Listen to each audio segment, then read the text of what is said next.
Hello everyone, welcome to this channel Mission Prep.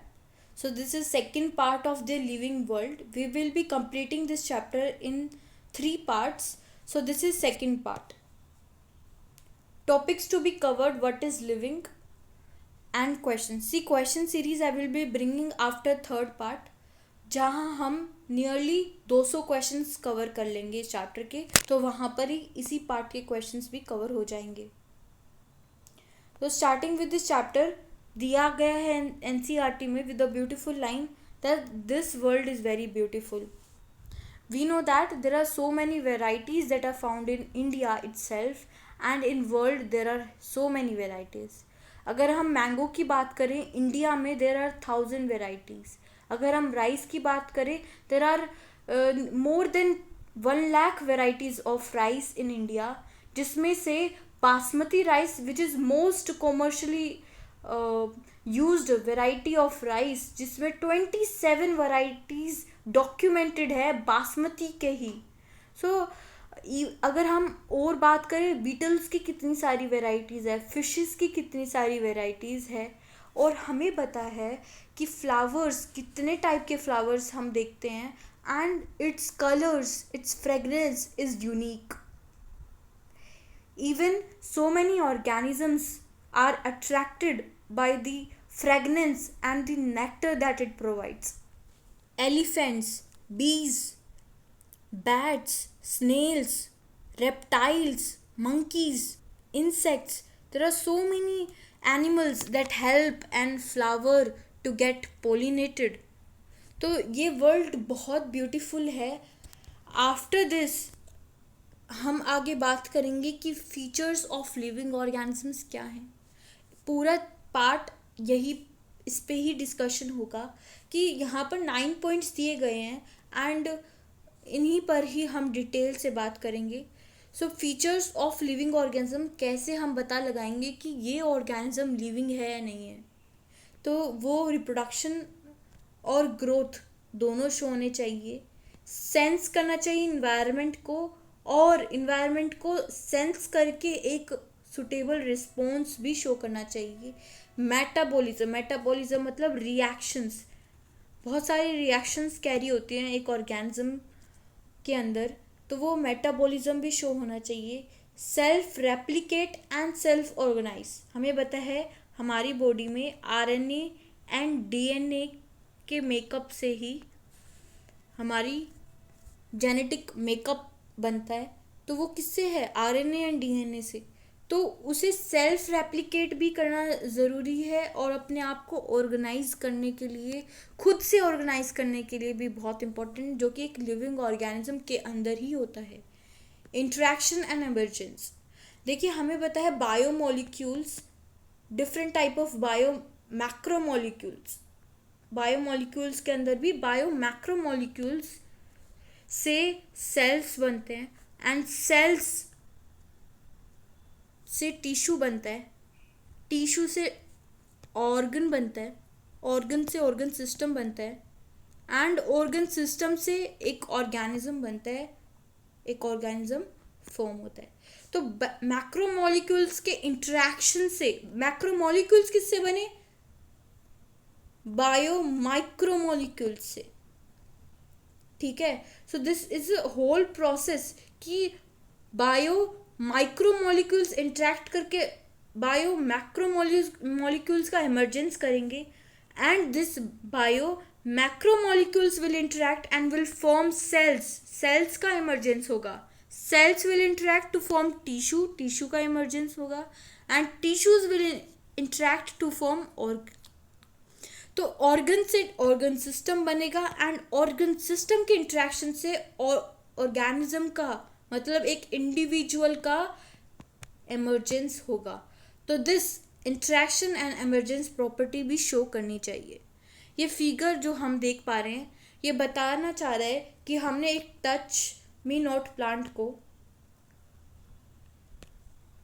को एक stimuli दिया. स्टिमुलाई क्या होता है? देखिए, स्टिमुलाई एक वो रिस्पॉन्स है नॉट रिस्पॉन्स, स्टिमुलाई एक डिटेक्टेबल चेंज है। जिस चेंज क्या हो सकता है, फिजिकल भी हो सकता है, केमिकल भी हो सकता है और बायोलॉजिकल भी हो सकता है, जो कि आगे हम डिस्कस भी करेंगे। यहाँ पर देखो, स्टिमुलाई एक फिजिकल, केमिकल, बायोलॉजिकल एक डिटेक्टेबल चेंज है। चेंज कैसे हो सकता है, लाइट का, हीट का, साउंड का, टच, प्रेशर, कोल्ड, टॉक्सिन हो सकता है, एसिड एल्कलाइन हो सकता है, एनी लिविंग ऑर्गेनिज्म भी हो सकता है। तो जैसे यहाँ पर हमने टच एक स्टिमुलाई दिया है, टच एक फिजिकल स्टिमुलाई है जो हमने टच में नोट प्लांट को दिया है, तो उससे एक रिस्पॉन्स क्रिएट हुआ है प्लांट के अंदर। वो क्या था कि लीफ फोल्ड हो गई।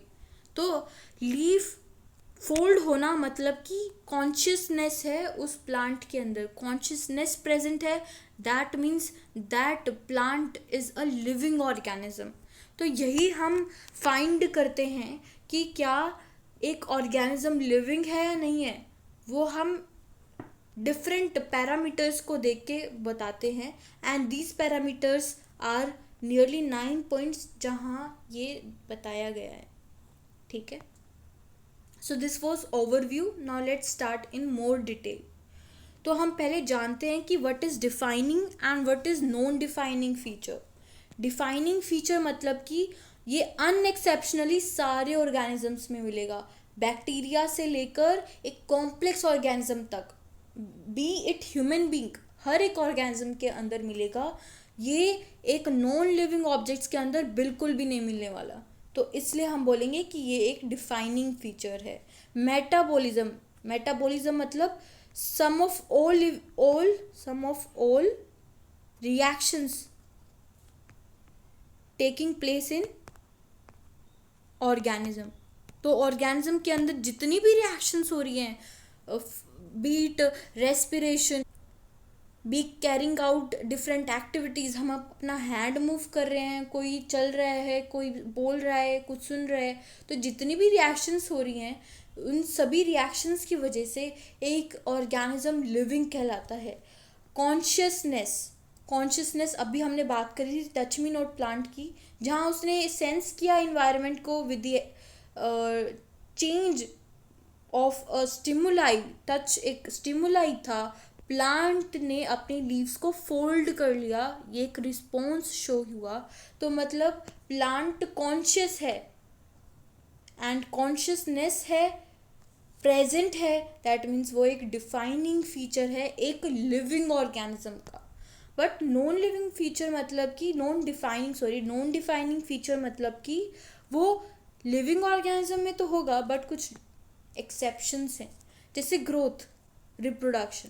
अब एक्सेप्शंस क्या है वो हम आगे भी डिस्कस करेंगे, बट मैं आपको यहाँ पर भी समझा देती हूँ। जैसे ये एक माउंटेन है, ठीक है, इसके ऊपर स्नो इकट्ठा हो जाती है जैसे जैसे स्नोफॉल होता है, ठीक है, तो उसके सरफेस पे एक्यूमुलेट हो रहा है, ठीक है, सरफेस के ऊपर एक्यूमुलेशन की वजह से इसका ग्रोथ हो रहा है। लेकिन क्या ये लिविंग है? नहीं है लिविंग, ये तो एक नॉन लिविंग है। जैसे सैंड माउंट्स, यहाँ पर आप देख पा रहे हो, ये सैंड माउंट्स, रेतीली ज़मीन पे क्या होता है, कुछ विंड की वजह से यहाँ से वहाँ, यहाँ पर जो सैंड था वो यहाँ पर आ गया, तो क्या हुआ, इसका ग्रोथ हो गया। तो ये ग्रोथ हर एक लिविंग ऑर्गेनिज्म में तो मिलता है, लेकिन कुछ नॉन लिविंग ऑर्गेनिज्म में भी मिल रहा है। तो इसलिए हम इसे डिफाइनिंग फीचर नहीं कह सकते, हम इसे एक करेक्टरिस्टिक फीचर कहेंगे। तो अगर ये नॉन डिफाइनिंग फीचर है मतलब कि ये करेक्टरिस्टिक फीचर है एक लिविंग ऑर्गेनिज्म का, characteristic feature of living organism. ठीक है, रिप्रोडक्शन। अब रिप्रोडक्शन की भी हम बात कर लेते हैं।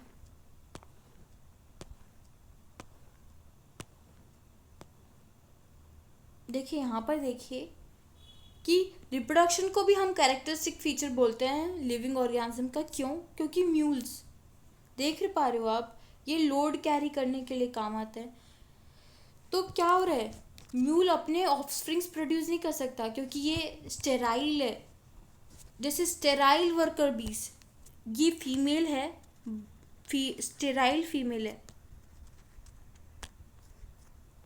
ठीक है, वर्कर बी है ये, और ये आगे ऑफस्प्रिंग्स प्रोड्यूस नहीं कर सकता because it is sterile. Infertile couples, तो ह्यूमंस में भी not every organism could reproduce, there are few exceptions जो कि इनफर्टाइल कपल्स का एक एग्जाम्पल है। तो this is how we understood कि डिफाइनिंग फीचर क्या होता है एंड नॉन डिफाइनिंग फीचर क्या होता है। अब बात करते हैं ग्रोथ की। Growth is shown by all living organisms. Twin characteristics होते हैं ग्रोथ के, पहला है इंक्रीज इन मास एंड दूसरा है इंक्रीज इन नंबर। तो अगर हम इस फीमेल की बात करें तो क्या किया इसने, वेट गेन करके अपना मास इंक्रीज किया, तो दैट मीन्स हम कह सकते हैं कि ग्रोथ हुई है। अगर हम नंबर की बात करें तो हम एक एग्जांपल लेते हैं यूनिसेलुलर ऑर्गेनिज्म का। जैसे ये एग्जांपल है एक यूनिसेलुलर ऑर्गेनिज्म जैसे बैक्टीरिया, यूनिसेलुलर एल्गी, अमीबा। इसके अंदर क्या होता है कि ये एक पेरेंट सेल है, यूनिसेलुलर मतलब एक ही सेल से बना है, ठीक है। तो ये एक पेरेंट सेल है जो सेल डिवीजन करेगा एंड सेल डिवीजन से दो डॉटर सेल्स बनेंगे। तो क्या हुआ, एक पेरेंट सेल था और उससे दो डॉटर सेल्स बन गए, तो दैट मीन्स ग्रोथ तो हुई है क्योंकि इंक्रीज इन नंबर हुआ है। तो हम कह सकते हैं कि there are very important, this point is very important that twin characteristics of growth क्या है, पहला इंक्रीज इन मास एंड दूसरा increase in number. Multicellular organisms grow करते हैं by cell divisions. Plant growth show करता है with the cell division again but continuously throughout life. मतलब उनके पास एक सेल्स होते हैं जिनका नाम है मेरिस्टेमेटिक सेल्स, ठीक है, मेरिस्टेमेटिक सेल्स। ये सेल्स के पास एबिलिटी होती है to divide continuously throughout life. तो ये थ्रू आउट लाइफ डिवाइड करते हैं, जिनकी वजह से क्या होता है, नंबर इंक्रीज करता जाता है। तो प्लांट्स के पास सेल डिवीजन की एबिलिटी बढ़ जाती है because of meristematic cells. Meristematic cells हम प्लांट ग्रोथ एंड डेवलपमेंट में देखेंगे। एनिमल्स ग्रोथ करते हैं again with cell division but to a certain age. एक एज के बाद में ग्रोथ शो नहीं हो पाती एनिमल्स के अंदर। फिर बात हम करते हैं एनिमल्स की हो गई, अब है सर्टेन टिश्यूज़ की। सो सर्टेन टिश्यूज़ जैसे सेल डिवीजन के थ्रू अगेन करते हैं। जैसे फॉर एग्जांपल मैं बात करती हूँ अपना हैंड की, ठीक है, क्या हुआ, यहाँ पर चोट लग गई तो कुछ यहाँ के सेल्स हैं वो डैमेज हो गए या हम बोल सकते हैं वो लॉस्ट हो गए। तो क्या होगा, यहाँ के सेल रिपेयर करने के लिए क्या करेंगे, सेल डिवीजन करेंगे, सेल डिवीजन करेंगे और इस लॉस्ट सेल या डैमेज सेल को रिपेयर करेंगे। तो रिपेयरिंग के लिए भी एनिमल्स के अंदर कुछ सर्टेन टिश्यूज़ होते हैं जो रिपेयरिंग के लिए हेल्प करते हैं थ्रू सेल डिवीजन। आगे यूनिसेलुलर ऑर्गेनिजम्स की बात करें तो growth again through cell division होता है। हमने आगे पहले बात भी की है ग्रोथ की और फिर आगे भी देख लेंगे, यूनिसेलुलर ऑर्गेनिज्म दोबारा आएगा। इन vitro culture, in vitro, vitro मतलब एक होता है वीवी और एक होता है विट्रो। तो वीवी मतलब विद इन एन ऑर्गेनिज्म, उसी के अंदर ही हो रहा है रिएक्शन। विट्रो मतलब कल्चर में, आउटसाइड द बॉडी। विट्रो मतलब आउटसाइड द बॉडी, बाहर हो रही है रिएक्शन। तो जो इन विट्रो कल्चर है दैट मीन्स हम एक पेट्री डिश लेते हैं। पेट्री डिश मतलब एक ग्लास का डिश होता है जहाँ पर हम कल्चर्स को ग्रोथ करते हैं, कल्चर्स की ग्रोथ होती है। वो चाहे फंजाई हो सकता है, फंजाई की ग्रोथ हो सकती है या बैक्टीरिया की। ज़्यादातर हम इन्हीं को ही देखते हैं क्योंकि ये माइक्रोस्कोप के अंदर देख पाते हैं। तो फंजाई एंड बैक्टीरिया को हम देख पाते हैं। वायरस, वायरोइड, प्रायंस, इनकी भी बात करेंगे, ये बैक्टीरिया के अंदर विजिबल नहीं होते। तो हम इन विट्रो कल्चर से बैक्टीरिया एंड फंजाई की नंबर को काउंट करते हैं, counting the number of cells. तो very important, in vitro cultures में हम काउंट करने के लिए यूज़ करते हैं counting the number of cells under the microscope, ठीक है। Majority of higher plants and animals growth and reproduction are mutually exclusive events. अब म्यूचुअली एक्सक्लूसिव इवेंट्स का मतलब क्या होता है, देखिए मैंने यहाँ पर एक स्लाइड भी डाली है, आगे भी डिस्कस करेंगे बट यहाँ पर बस ओवरव्यू बता देती हूँ। जैसे कि ये एक यूनिसेलुलर ऑर्गेनिज्म है बैक्टीरिया हो सकता है, यूनिसेलुलर एल्गी, अमीबा। इनमें क्या होता है, रिप्रोडक्शन। रिप्रोडक्शन का मतलब प्रोजनी बनाना। तो एक पेरेंट सेल था, उससे डॉटर सेल बन गया, मतलब ये तो इनकी प्रोजनी है। ग्रोथ, ग्रोथ मतलब नंबर ऑफ सेल्स इंक्रीज करना या मास इंक्रीज करना। तो यहाँ पर एक पेरेंट सेल था, यहाँ पर 2 पेरेंट सेल बन गए, मतलब इंक्रीज इन नंबर हुआ, दैट मीन्स ग्रोथ भी किया। तो यहाँ पर ग्रोथ एंड रिप्रोडक्शन दोनों सिनोनिमस है। सिनोनिमस मतलब म्यूचुअली इंक्लूसिव इवेंट। इंक्लूसिव मतलब इसी में ही है सब कुछ, दोनों इसी में ही दोनों इवेंट चल रहे हैं, रिप्रोडक्शन भी चल रहा है और ग्रोथ भी चल रहा है। तो यहाँ पर increase in number of cell से ही हम बता लगा पाते हैं कि यूनिसेलुलर ऑर्गेनिज्म में ग्रोथ भी हो रही है और रिप्रोडक्शन भी हो रहा है। ठीक है, तो ये हो गया। That's why in single celled, unicellular का मैंने अभी बताया था, यूनिसेलुलर मतलब एक ही सेल का है। तो एक ही सेल है, सिंगल सेल ऑर्गेनिज्म है, उसके अंदर हम बता नहीं कर पाते कि उसका रिप्रोडक्शन है एक्चुअली या ग्रोथ है। तो we are not clear with the usage of two terms, growth and reproduction, इसलिए हम बोलते हैं कि they are mutually inclusive event. I hope it is understood. अब हम आगे बात करते हैं majority of higher plants and animals. तो अगर हम हायर प्लांट्स मतलब कि हम जिम्नोस्पर्म्स, टेरिडोफाइट्स या हम एंजियोस्पर्म्स की बात करें, हायर प्लांट्स मतलब हम कोर्डेटा की बात करें, तो वहाँ पर ग्रोथ और रिप्रोडक्शन दोनों म्यूचुअली एक्सक्लूसिव इवेंट है। एक्सक्लूसिव का मतलब कि यहाँ पर ग्रोथ अलग होगी और यहाँ पर रिप्रोडक्शन अलग होगा। अभी मैंने आपको पहले फोटो दिखाई थी कि क्या है, यहाँ पर इसने अपना मास गेन किया। मास गेन किया तो मतलब इसने ग्रोथ शो करी। तो हम ये तो नहीं कह सकते ना इसने रिप्रोड्यूस किया, इसने मास गेन किया है तो मतलब ग्रोथ शो करी है। यहाँ पर इस पर्सन की हाइट पहले इतनी थी, अब जब ये फुली ग्रो हो गया उसके बाद भी इसकी हाइट इतनी हो गई। तो पहले क्या हुआ, इतनी थी, अब क्या हुआ, इतनी है, तो मतलब इसने ग्रोथ शो करी है। But increase in height is not reproduction, तो ये रिप्रोडक्शन नहीं कहते हम। This female has 2 children, so this is reproduction. She has 2 children through reproduction. So they are mutually exclusive event. Growth and reproduction are mutually exclusive event.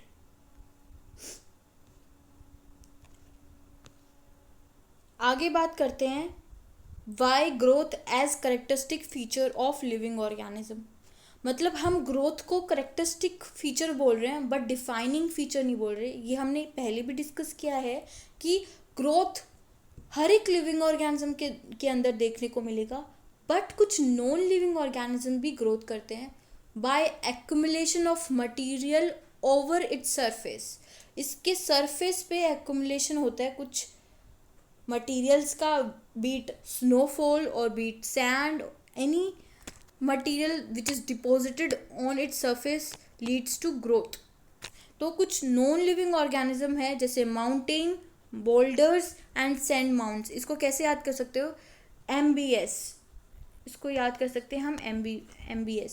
हमें पता है एक degree होती है, एक कोर्स होता है MBBS, तो MBBS से हम रिलेट कर सकते हैं MBS। इससे आप भूलेंगे नहीं कि कौन से एग्जाम्पल्स थे। एक है माउंटेन, एक है बोल्डर्स, एक है सैंड माउंट्स। तो ये एग्जाम्पल क्लियर हो गया कि कौन से एग्जाम्पल्स है इसके। And they show growth, but growth कैसी है, इंक्रीज इन मास एक्सटर्नली बाहर से, not from internal. So there are 2 types of growth. पहला है असर्शन, दूसरा है इंटरसेप्शन। तो असर्शन का मतलब क्या होता है, एक्सटर्नल ग्रोथ। ये नॉन लिविंग ऑर्गेनिजम्स के अंदर देखने को मिलता है। नॉन लिविंग थिंग्स के अंदर कैसे, जैसे ये एग्जांपल है mountains, boulders and sand mounts. इनके अंदर एक्सटर्नली हम देख पाते हैं कि ग्रोथ हुआ, बट ये अंदर से नहीं है, internally within the body नहीं है, ये on the surface due to accumulation है। दूसरा है इंटरसेप्शन, मतलब कि इंटरनल ग्रोथ। इंटरनल ग्रोथ एक लिविंग ऑर्गेनिज्म के अंदर देखने को मिलता है, not in non living things. कैसे, ये एक पर्सन है, पर्सन अंदर से ग्रो करता है तब उसकी हाइट बढ़ती है। मास अंदर से एक्युमुलेशन होता है इन द बेली फैट, जो हम बोल देते हैं बेली फैट, वो कहाँ से, बाहर से थोड़ी ना है, अंदर से है। एक ऑर्गेनिज्म के अंदर मास इंक्रीज करता है एंड इट इंक्रीजेस वेट और हाइट, तो इसे बोलते हैं इंटरसेप्शन ग्रोथ। एक डेड ऑर्गेनिज्म ग्रो नहीं करता, तो that means growth is a characteristic feature of living organism. Dead में तो होता ही नहीं है, तो एक लिविंग ऑर्गेनिज्म का कैरेक्टरिस्टिक फीचर है, डेड में तो होता ही नहीं है। आगे हम बात करते हैं रिप्रोडक्शन की। रिप्रोडक्शन मतलब production of progeny possessing features more और less similar to its parents. Fungi की बात करें तो millions of asexual spores form होते हैं थ्रू कॉनिडिया और जूस्पोर्स। कॉनिडिया हमें फंजाई में देखने को मिलता है और जूस्पोर्स एल्गी में देखने को मिलता है। जैसे हम बात करें, ये कॉनिडिया है, ये एक कॉनिडिया है,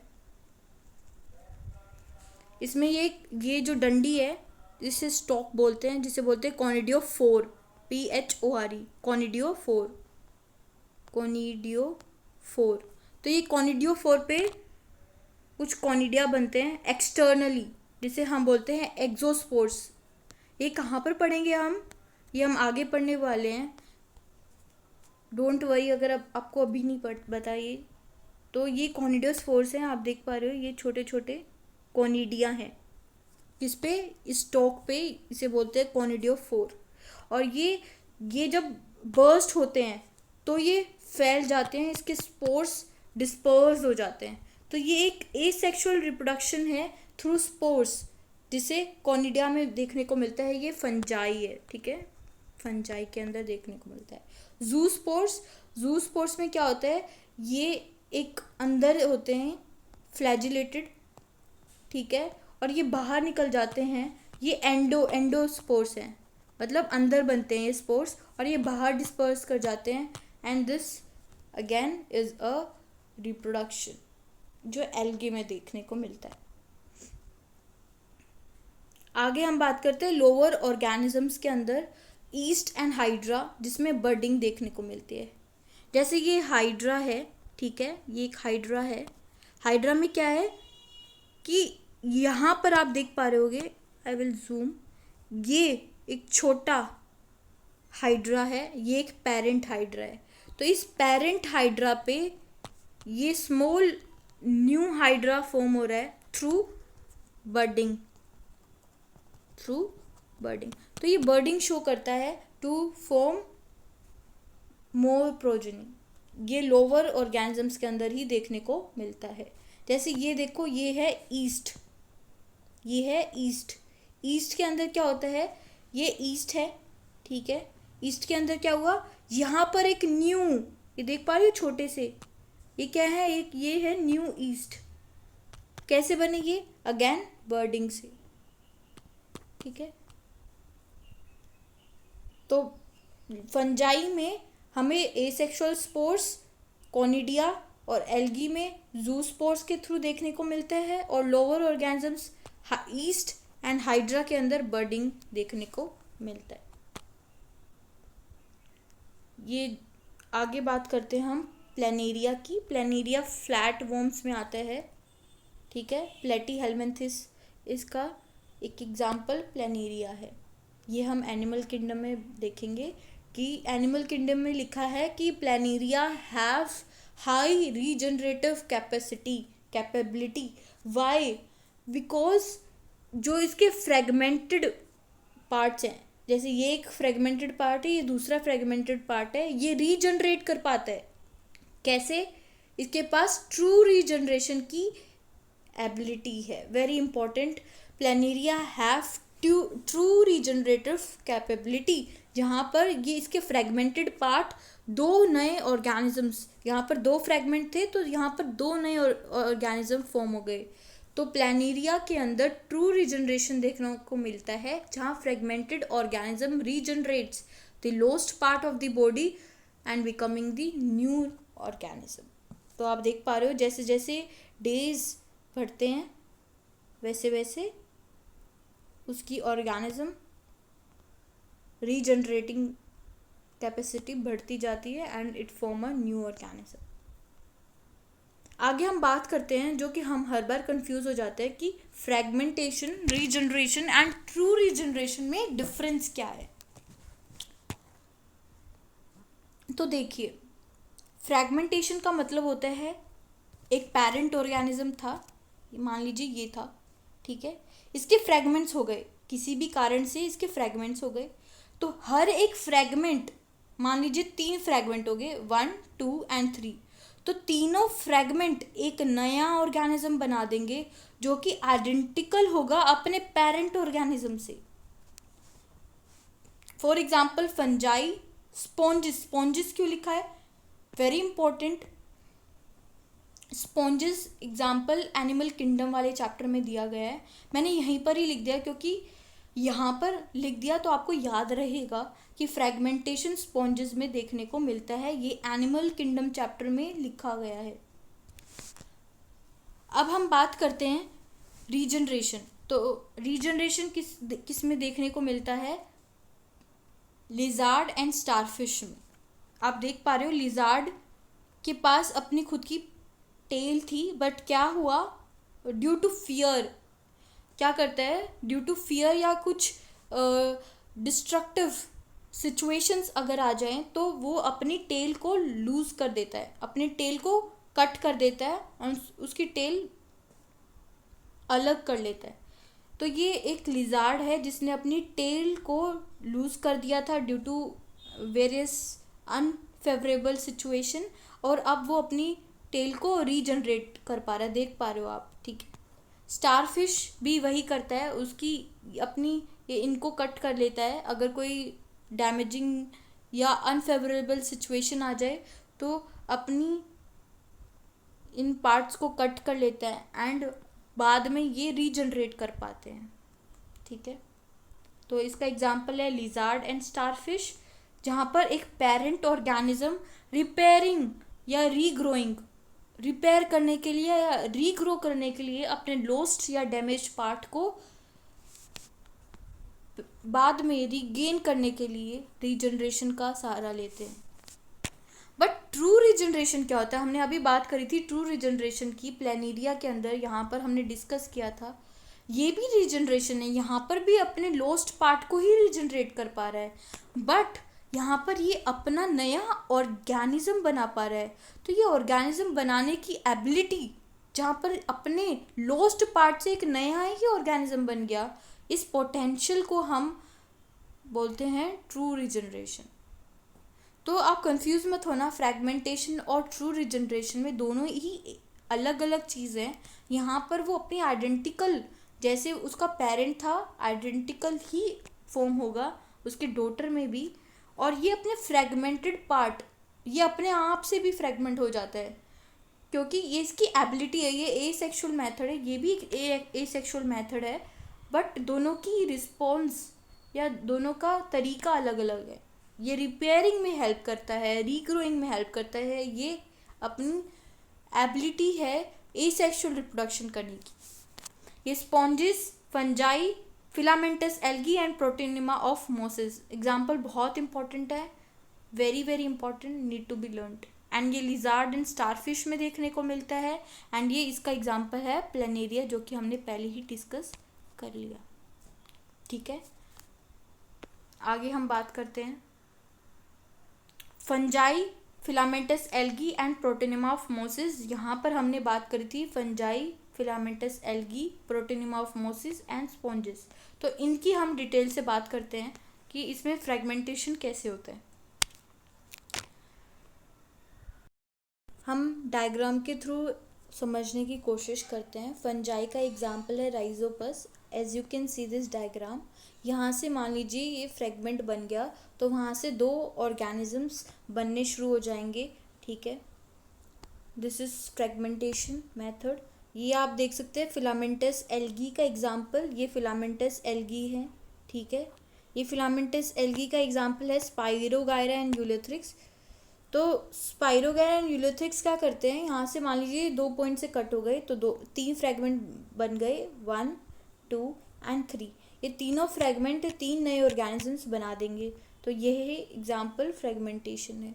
प्रोटीनिमा ऑफ मोसिस, तो आप देख पा रहे हैं इसमें क्या होगा, ये प्रोटीनिमा होता क्या है सबसे पहले जानने की कोशिश करते हैं। ये प्लांट किंगडम चैप्टर से लिया गया है, तो मैंने यहीं ऐड कर दिया फॉर मोर अंडरस्टैंडिंग कि प्रोटीनिमा में क्या होता है, स्पोर से डायरेक्टली फॉर्म होता है प्रोटीनिमा। ठीक है, प्रोटीनिमा आप जैसे डायग्राम से देख पा रहे हैं, क्रीप करता है मतलब ग्राउंड के साथ रेंगता है, ग्रीन होता है as you can see, branched होता है एज यू कैन सी, ये ब्रांचेज हैं। ठीक है, ये ब्रांच्ड है, ग्रीन है, क्रीपिंग है एंड फिलामेंटस है। तो ये vegetative reproduction that means fragmentation और बर्डिंग शो करता है इन सेकेंडरी प्रोटोनिमा। अब सेकेंडरी प्रोटोनिमा क्या होता है, देखो स्पोर से पहले बनता है primary protonema and primary protonema से बनता है सेकेंडरी प्रोटोनिमा। तो स्पोर से पहले प्राइमरी प्रोटोनिमा बना, फिर सेकेंडरी प्रोटोनिमा, और इसी सेकेंडरी प्रोटोनिमा में हमें फ्रेगमेंटेशन एंड बर्डिंग देखने को मिलता है। ठीक है, फिर मैंने स्पॉन्जेस की तो पहले ही बता दिया, हम एनिमल किंगडम चैप्टर में देखेंगे कि एसेक्सुअल रिप्रोडक्शन फ्रेगमेंटेशन के थ्रू हम स्पॉन्जेस में देख पाते हैं, ये मैंने ऑलरेडी डिस्कस कर दिया। Moving ahead, why reproduction as characteristic feature of living organism. हमें पता है many organisms do not reproduce, example है mules, sterile worker bees, infertile human couples. तो as you can see mule है ये स्टेराइल वर्कर बीज है। Non living objects do not reproduce and do not have replicating capacity by itself. तो जो non living object है वो reproduce नहीं कर सकते, hence it is characteristic feature of living organism, non living में नहीं मिलता। And do not have replicating capacity by itself, मतलब कि ये एक से दो नहीं बना सकते, कौन, non living objects. Moving head, metabolism, all living organisms are made up of chemicals, हम केमिकल से बने हैं। These chemicals either big or small, चाहे छोटे या बड़े जो भी केमिकल्स हैं ये डिफरेंट क्लास के हो सकते हैं, डिफरेंट साइज के हो सकते हैं, डिफरेंट फंक्शंस परफॉर्म कर रहे होते हैं, लेकिन ये कॉन्स्टेंटली बनते भी हैं और चेंज भी होते हैं डिफरेंट बायोमोलिक्यूल्स में। ये बनना और ब्रेक होना दोनों चलता जाता है, ये मेटाबॉलिज्म के अंदर आता है। दीज कन्वर्जन्स केमिकल रिएक्शंस होते हैं, या हम बोल देते हैं मेटाबॉलिक रिएक्शंस। ये प्लांट्स, एनिमल्स, फंजाई, माइक्रोब्स सभी में देखने को मिलता है, hence it is defining features of all living organism, हर एक ऑर्गेनिज्म में देखने को मिलता है। सारे मेटाबॉलिक रिएक्शंस हमारे लिविंग ऑर्गेनिज्म में होते हैं, बट हम इसको बाहर डिमॉन्स्ट्रेट भी कर सकते हैं इन सेल फ्री सिस्टम्स। हम सेल फ्री सिस्टम बाहर आउटसाइड द बॉडी भी परफॉर्म कर सकते हैं। फिर अगर बाहर परफॉर्म हो रहा है मतलब कि ये नॉन लिविंग के अंदर होता है, नहीं, जो भी आइसोलेटेड मेटाबॉलिक रिएक्शंस हैं जो बाहर परफॉर्म कर रही हैं इन द लेबोरेटरी, वहाँ ये ना तो लिविंग है ना ही ये नॉन लिविंग है। मतलब कि जो भी आइसोलेटेड रिएक्शंस हैं इन विट्रो बाहर इन द लेबोरेटरी, वो नॉन लिविंग थिंग्स है बट लिविंग रिएक्शंस हैं। तो ये नॉन लिविंग थिंग्स हम मानते हैं इनको, लेकिन surely they are living reactions, क्योंकि कहीं ना कहीं हम एक लिविंग रिएक्शन परफॉर्म कर रहे हैं, बट ये नॉन लिविंग थिंग है ना। तो ये एग्जैक्ट लाइन आपको याद होनी चाहिए, that isolated metabolic reactions performed in a test tube outside the body is neither living or non living. हम इसको ना लिविंग बोल सकते या ना नॉन लिविंग बोल सकते, ये नॉन लिविंग थिंग्स हम बोल देते हैं, बट ये लिविंग रिएक्शन ज़रूर हैं। आगे हम बात करते हैं एनाबॉलिज्म एंड कैटाबॉलिज्म, जो मेटाबॉलिज्म के दो पार्ट्स हैं। अब एनाबॉलिज्म मतलब जहाँ पर हमें एनर्जी की ज़रूरत होगी, यहाँ पर क्यों, एना मतलब फॉर्म होना, यहाँ पर बिल्ड्स पॉलीमर्स फ्रॉम मोनोमर्स, यहाँ सिंथेसिस हो रही है, मतलब एनर्जी की ज़रूरत होगी। कंडेंसेशन रिएक्शंस इसी के ही अंडर आता है। H2O formation by hydrogen and OH hydroxide इसी के अंडर ही आता है। अब हमें पता है कि फोटोसिंथेसिस में क्या होता है, CO2 और H2O मिलकर सनलाइट की प्रेजेंस में हम ग्लूकोज फॉर्म करते हैं, प्लांट्स ग्लूकोज फॉर्म करते हैं। तो ये कहाँ हो रही है, प्लांट्स के अंदर। और एग्जाम्पल क्या है, एनाबोलिज्म। कैटाबोलिज्म मतलब कट हो रहा है, तो मतलब ब्रेक डाउन होगा पॉलीमर्स का इनटू मोनोमर्स। ये डीकम्पोजिशन रिएक्शन से यहाँ पर एनर्जी रिलीज होती है। तो हाइड्रोलिसिस रिएक्शंस कैटाबोलिज्म में आएगा। Splitting of water into H and OH is catabolism.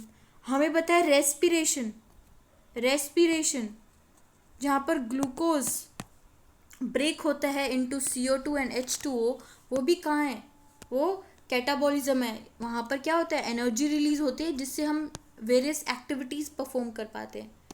आगे हम मूव करते हैं सेलुलर ऑर्गेनाइजेशन पर। सेलुलर ऑर्गेनाइजेशन मतलब कि ऑल लिविंग ऑर्गेनिजम्स, चाहे वो एक सिंगल सेल्ड क्यों ना हो, बैक्टीरिया, अमीबा, ये सिंगल सेल्ड है, वो भी सेल से ही बना हुआ है। चाहे वो एक ही सेल क्यों ना हो, लेकिन सेल तो है ना। एक complex multi cellular organism, humans एक एग्जाम्पल है, जो भी सेल्स के ही फॉर्म होता है। एक बिल्डिंग, एक small structural functional unit cell ही है ह्यूमंस में भी।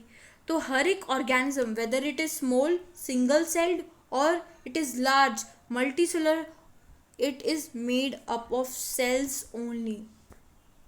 तो it is defining feature of living organism, क्योंकि हर एक organism में, that means it is defining feature of living organisms। तो cellular structure क्या है, सेल ही बिल्डिंग ब्लॉक है, स्ट्रक्चरल यूनिट ऑफ ऑर्गेनिज्म, और सेल ही एक्टिविटीज परफॉर्म करने में हेल्पफुल है। It is functional unit of organism. So cell is structural as well as functional unit of organism। Now let's talk about consciousness। देखो, consciousness is most obvious and technically complicated feature। बहुत important line है, as it is याद होनी चाहिए, that it is most obvious and technically complicated feature। तो technically complicated क्यों बोला है, क्योंकि स्टिमुलाई को सेंस करना और उस स्टिमुलाई से सेंस करके एक सुटेबल रिस्पॉन्स देना, ये बहुत कॉम्प्लिकेटेड चीज़ है, जो कि एक करेक्टरिस्टिक फीचर है, एक defining feature, not just characteristic, it is also defining feature of all living organism. हर एक ऑर्गेनिजम्स के अंदर मिलता है। It is defining feature and hence it is most obvious and technically complicated feature. So it includes ability to sense the environment or surrounding and respond to it। तो जैसे मान लीजिए ये एग्जाम्पल है, यहाँ पर क्या हुआ, बियर मिल गया, तो ह्यूमन ने देखा और फिर उसे पता चला इट इज़ अ डेंजर, भागना होगा।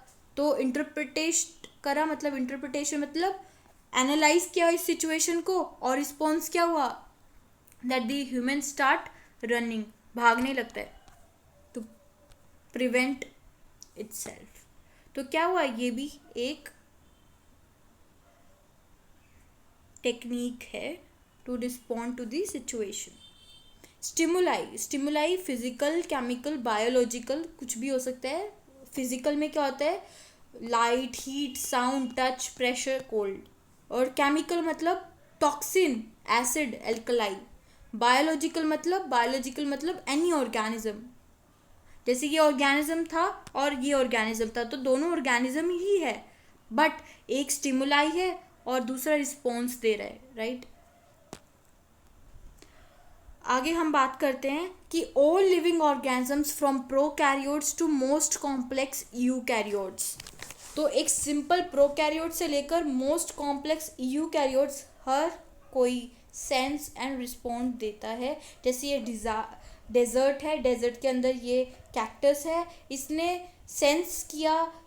सेंस क्या हो सकता है, स्टिमुलाई क्या हो सकता है, हीट है, यहाँ पर हीट है, टेम्परेचर है, तो इसको सेंस किया और एडेप्टेशंस कर ली अपने आप की उस स्टिमुलाई से बचने के लिए, राइट। जैसे ये टच मी नॉट प्लांट है, टच किया तो इसने रिस्पॉन्स दिया, right. So it is all under consciousness.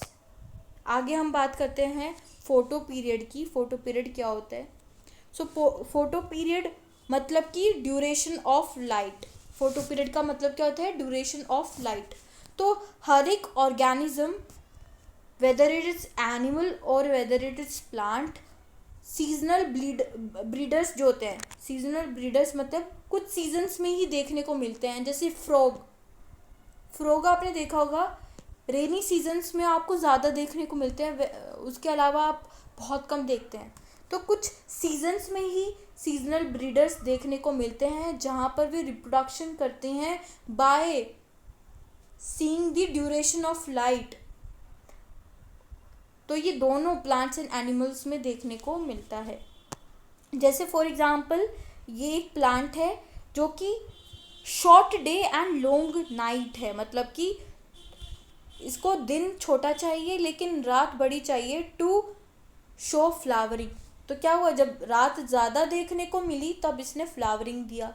While यहाँ पर long day and short night मतलब कि यहाँ पर इसे ज़्यादा दिन चाहिए एज कम्पेयर टू नाइट। तो जब यहाँ पर ज़्यादा दिन मिला इसको तो इसने फ्लावरिंग दिखाई, राइट, फ्लावरिंग दिखाई।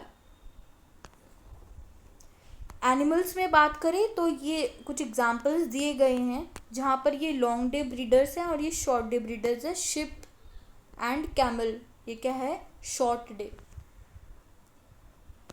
आगे हम बात करते हैं कि all organisms handle chemicals entering their body. तो हर एक ऑर्गेनिजम्स जो भी केमिकल्स एंटर कर रही हैं उसको हैंडल करते हैं। तो इसका मतलब consciousness is defining feature of all living organism, ये डिफाइनिंग फीचर है। तो आप कंफ्यूज मत होना कि कौन सा डिफाइनिंग कौन सा करेक्टरिस्टिक है। आप बस इतना याद रखो कि ग्रोथ एंड रिप्रोडक्शन के अलावा सारे हमारे डिफाइनिंग फीचर हैं and growth and reproduction is characteristic feature. बस इतना याद करो, growth and reproduction is characteristic feature while other than this is defining feature. अब सेल्फ कॉन्शियसनेस क्या होता है? तो देखो ये कैट है, ठीक है, तो कैट ऐसा तो नहीं है ना कि मिरर में देखा and she is applying various beauty products on her face. ऐसा तो हम देखने को नहीं मिलता क्योंकि ये सेल्फ कॉन्शियस नहीं होते, ये सेल्फ कॉन्शियस नहीं होते। तो सेल्फ कॉन्शियस कौन होता है? सिर्फ ह्यूमंस, ओनली ह्यूमंस। ह्यूमंस ही होते हैं, ओनली ह्यूमंस जो सेल्फ कॉन्शियस होते हैं, जो अपनी ब्यूटी को लेकर थोड़ा अलर्ट रहते हैं, ब्यूटी को लेकर, अपने आप, नॉट जस्ट ब्यूटी, अपने आप को लेकर कि हमें अच्छा दिखना है, हमें हाइजीनिक रहना है। It's is all just present in humans, right. So it is characteristic. Characteristic क्यों बोला? क्योंकि सिर्फ ये ह्यूमंस में है। डिफाइनिंग का तब बोलते जब हर एक लिविंग ऑर्गेनिज्म में होता। तो it is characteristic feature of only humans, ठीक है, only humans. Now let's move two comma patients. तो कोमा पेशेंट्स में क्या है कि देखो, कोमा पेशेंट्स ना देख पाते ना ही सुन पाते, मतलब देखो सुन तो पाते हैं और देख भी पाते बट रिस्पॉन्ड नहीं दे पाते। कहने का मतलब है कि they can't respond to that stimuli और to that situation, they can just feel it. उनकी रिस्पॉन्डिंग पावर बहुत नेग्लिजिबल होती है, तो वे रिस्पॉन्ड नहीं कर पाते क्योंकि उनके अंदर मेटाबॉलिज्म हो रहा है, कॉन्शियसनेस भी है, लेकिन वे सेल्फ कॉन्शियस नहीं है, अपने आप को लेकर वे सेल्फ कॉन्शियस नहीं है, they are brain dead. Brain dead क्यों बोला? क्योंकि वे virtually supported by machines and which replace heart and lungs. मतलब उनकी हार्ट एंड लंग मशीन के थ्रू ऑपरेट हो रही है, virtually they are supported by machines which replace heart and lungs. तो वे देख भी पा रहे हैं, वे सुन भी पा रहे हैं, बट रिस्पॉन्डिंग पावर नहीं है। ठीक है, तो रिस्पॉन्डिंग पावर नहीं है, that's why we are saying they are not self conscious, but metabolism तो चल रहा है ना, रिएक्शंस तो हो रही है उनकी बॉडी में, और वे ब्रेन डेड इसलिए हैं क्योंकि वे वर्चुअली मशीन्स के थ्रू सपोर्टेड होते हैं। अब लास्ट टॉपिक रहता है interactions and emergence. All living phenomena are due to underlying interactions. देखिए, हमें पता है कि सेल्स की जो भी प्रॉपर्टीज़ हैं वो टिश्यूज़ में ऐसे ही नहीं देखने को मिलती। सेल्स की प्रॉपर्टीज़ टिश्यूज़ में इंटरेक्शंस के थ्रू देखने को मिलती है। इसका मतलब क्या है, हम थोड़ा डिटेल से जानेंगे।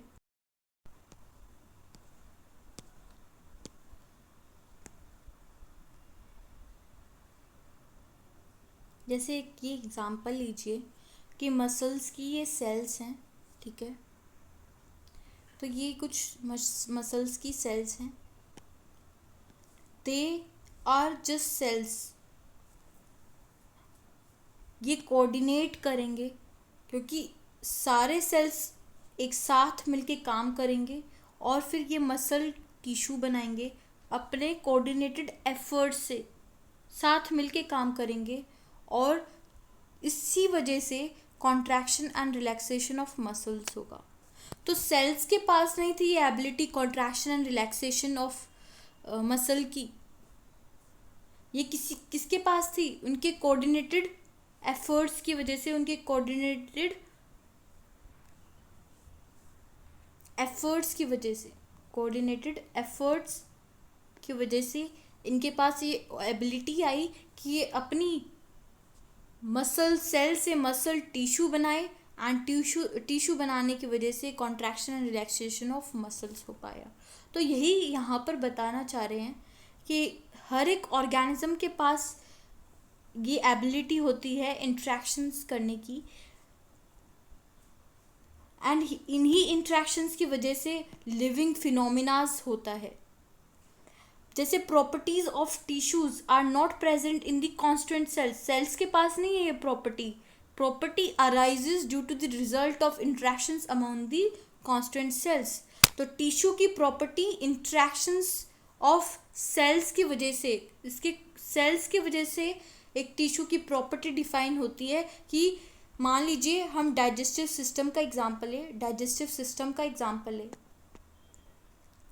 तो डाइजेस्टिव सिस्टम में मान लीजिए स्टमक, तो स्टमक के जो सेल्स हैं उनके पास नहीं है प्रॉपर्टी कि वो उनको प्रोटीन्स डाइजेस्ट करना है, उनको स्टमक की जो गैस्ट्रिक की लाइनिंग है उनको डैमेजिंग से बचाना है। किसके पास ये प्रॉपर्टी? उसके टिश्यूज़ के पास। और टिश्यूज़ की प्रॉपर्टीज़ कैसे बनी? Due to the efforts of interactions between different type of stomach cells. तो ये सेल्स की कॉन्स्टिट्यूएंट के इंटरेक्शंस की वजह से टिश्यू के पास ये प्रॉपर्टी बनती है। The property of cellular organelles are not present in the molecular constituent of the organelle but arise due to the result of interactions among the molecular components comprising the organelle। तो same यही बात है कि cellular organelle की property molecular constituent of organelle के interactions की वजह से हमारे पास ये प्रॉपर्टी आती है। For example ER, Golgi body, lysosome, ये सारी सेलुलर ऑर्गेनेली है। और फॉर एग्जांपल हम एक एग्जांपल लेते हैं लाइजोसोम का। Lysosome is also present in cell. तो लाइजोसोम का क्या होता है? ये हाइड्रोलिटिक एंजाइम्स होते हैं इनके अंदर जो डाइजेस्ट करता है डैमेजिंग सेल्स को, या ऑटोलाइसिस करवाता है। जो भी अब काम के सेल्स नहीं रहे तो उनको क्या कर जाए, डाइजेस्ट कर लेता है, उन्हीं सेल्स को डाइजेस्ट कर लेता, अपने एंजाइम्स को बाहर रिलीज करता है और सेल को फिनिश कर देता है, उसको सेल को मार देता है। तो फिर ये प्रॉपर्टी लाइजोसोम की ये प्रॉपर्टी कैसे आई? क्योंकि जो भी उनके कॉन्स्टिट्यूएंट सेल्स थे जिनसे मॉलिक्यूलर ऑर्गेनली थे जिनसे ये बना है, उनकी इंटरेक्शन से ये प्रॉपर्टी बनी है। तो it is not present in the organelle itself, it is due to the interaction. यही बात बताना चाहता है इंटरेक्शन एंड एमर्जेंस से, कि these interactions result in the emergent properties at a higher level of organization. This phenomena is true hierarchy of organizational complexity at all levels. Living organisms are self-replicating, evolving, and self-regulating due to DNA and RNA present in due to DNA and RNA that are present in the organism. इन्हीं की वजह से they are self replicating, they are evolving, they are self regulating. अब ये line भी बहुत important है कि all living organisms present past future, जो भी ऑर्गेनिजम्स पहले थे और अब नए बनेंगे, वे are linked to one another by the sharing of common genetic material. Common genetic material क्या है? DNA and RNA. ये कॉमन जेनेटिक मटेरियल जो हर एक ऑर्गेनिज्म, जो आगे आएंगे, जो अभी हैं और जो पास्ट में रह चुके, उनका एक कॉमन जेनेटिक मटेरियल है जो हम शेयर करते आ रहे हैं, वो है DNA and RNA. DNA and RNA जो हर एक ऑर्गेनिज्म में वेरिंग है। हम सबको यही पता है कि हर एक ऑर्गेनिज्म जो प्रेजेंट है, फॉर एग्जांपल मैं ह्यूमंस की बात कर रही हूँ, ये हर एक ऑर्गेनिजम्स के लिए एप्लीकेबल है। हमारे अंदर जो डीएनए का मेकअप है और जो हमारा आरएनए है, डीएनए सभी में अलग है, सभी इंडिविजुअल्स में, सभी एनिमल्स में, हर एक एनिमल में डीएनए अलग अलग है। That's why we are different from each other due to varying degrees. लेकिन जेनेटिक मटेरियल तो सेम है, डीएनए एंड आरएनए। आरएनए किस में है? वायरसेस में मिलता है, DNA most of the organisms में मिलता है। तो हमारा जेनेटिक मटेरियल तो सेम है, बट कुछ डिफरेंसेस है जिसकी वजह से हम यूनिक हैं, हम सिमिलर नहीं दिखते। ठीक है, this is all for this video. Thank you. I hope you understood this video. I explained this chapter in more detail. Thank you.